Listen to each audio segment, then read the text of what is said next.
Si on peut parler d'épouvantail, on a peut-être les deux équipes qui le représentent le mieux dans ce top 14, Montpellier et Bayonne, pour venir perturber les places qualificatives et plus si affinité. Ce match nous intéresse au plus haut point. Chandelle de Montpellier qui part tambour battant dans cette rencontre. Beaucoup d'intensité de la part des Cistes, et regardez, on va trouver la solution avec cette Chistera. Le bon relais d'Arthur Vincent qui s'arrache pour sa 100e sous le maillot montpelliérain. Arthur Vincent qui marque entre les poteaux et ouvre les hostilités entre Montpellier et Bayonne.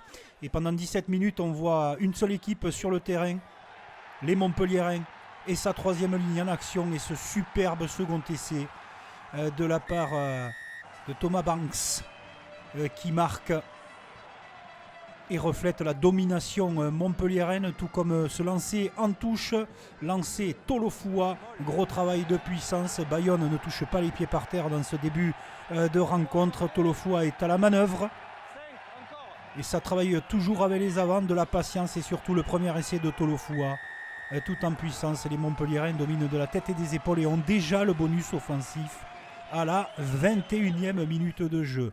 27-3 derrière, puis la 38e avec Bayonne qui sort un petit peu la tête de l'eau.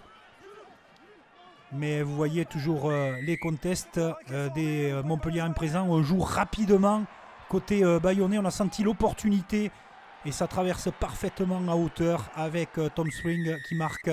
Spring qui ramène un petit peu les Bayonnais et baisse un petit peu la douloureuse. 27-10. Montpellier continue son effort. On est juste avant la fin de la première période. Les très bons relais. Tout le monde est en action. Beaucoup de vitesse. Un rythme effréné. Des Montpelliérains inspirés. Et surtout ce petit coup de pied merveilleux pour le doublé d'Arthur Vincent. Le match est pratiquement plié à la mi-temps. Il faut voir la réaction bayonnaise en seconde période. Derrière ce 34-10. Montpellier se met à défendre corps et âme, mais on revient de nouveau avec un doublé pour Tom Spring qui marque, un des seuls joueurs à surnager côté effectif bayonnais. Montpellier accentue sa pression physique et mentale sur l'adversaire.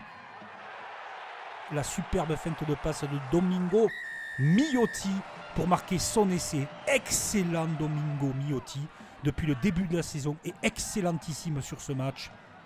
Tout comme Verag, impeccable en seconde ligne, toujours dans la recherche de jeu, des extérieurs.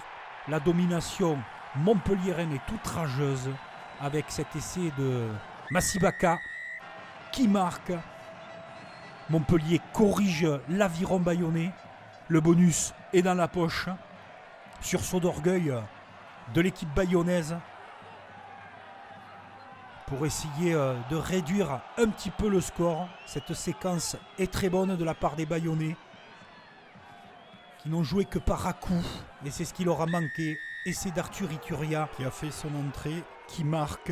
Mais Montpellier, en taille patron sur cette rencontre, a décidé d'être une équipe sur qui il faut compter et qu'il faudra compter sur eux sûrement jusqu'au bout de la saison, avec un Domingo Miotti aussi rayonnant. Et ce jeu pour les extérieurs et Marco Tolègne pour une victoire sèche, nette et sans bavure et totale. On n'avait plus vu ça depuis 2018 à Montpellier, face à une victoire écrasante face au Stade Toulousain.